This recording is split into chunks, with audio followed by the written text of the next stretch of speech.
Maharashtra CM ఎంపికపై suspense కొనసాగుతోంది. హస్తినలో కమలం పెద్దల సమక్షంలో చర్చలు జరిపినా క్లారిటీ రాలేదు. దీంతో మరోసారి భేటీ కావాలని నిర్ణయించారు. ఈసారి ముంబైలో ఎన్డీఏ మీటింగ్ నిర్వహించి ముఖ్యమంత్రిని ఎంపిక చేయాలని డిసైడ్ అయ్యారు.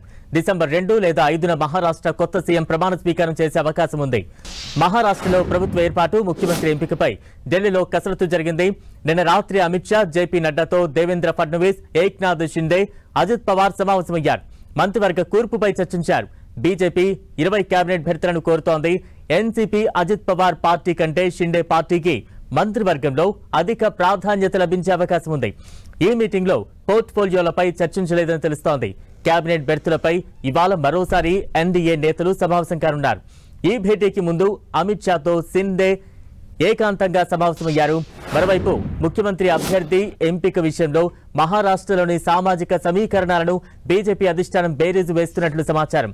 ఓబీసీ, మరాఠా నేతల పేర్లను పరిశీలిస్తోందని ఢిల్లీ రాజకీయ వర్గాల్లో ప్రచారం సాగుతోంది. బ్రాహ్మణ సామాజిక వర్గానికి చెందిన ఫడ్నవీస్ ముఖ్యమంత్రి రేసులో ముందున్న మరో ఆలోచన పైన బీజేపీ అధిష్టానం కసరత్తు చేస్తున్నట్టుగా తెలుస్తోంది. మరోవైపు ఉప ముఖ్యమంత్రి పదవిని ఏక్నాథ్ షిండే తిరస్కరించినట్లు సమాచారం.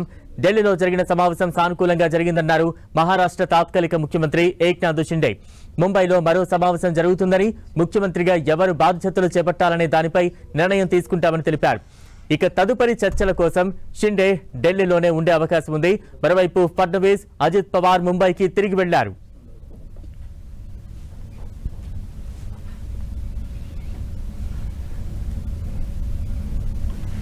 महायुतीची महाबैठक झाली, अतिशय सकारात्मक झाली आणि आता पहिली बैठक झाली. आता पुन्हा उद्या बैठक होईल आणि त्यातून निर्णय होईल. महायुतीचा मुख्यमंत्री आणि महायुतीची मंत्रिमंडळ गटित होईल. उद्याची बैठक कुठं होणार आहे? मुंबईत की दिल्लीमध्येच होणार? उद्या मुंबईत होईल. दिल्लीतली बैठक संपली म्हणायचं आजच्या? नाही, असं काय संपवताय कशाला. पण बैठक सकारात्मक झाली आणि काल तर मी माझी भूमिका स्पष्ट केली. आदरणीय प्रधानमंत्री मोदीजी आणि अमित शाह साहेबांशी देखील माझी चर्चा झाली. आज अमित भाई आणि जेपी नड्डा साहेबांच्या बरोबर चर्चा झाली आणि आम्ही तिघही होतो. मी होतो, देवेंद्रजी होते, अजितदादा होते. बैठक अतिशय सकारात्मक झालेली आहे.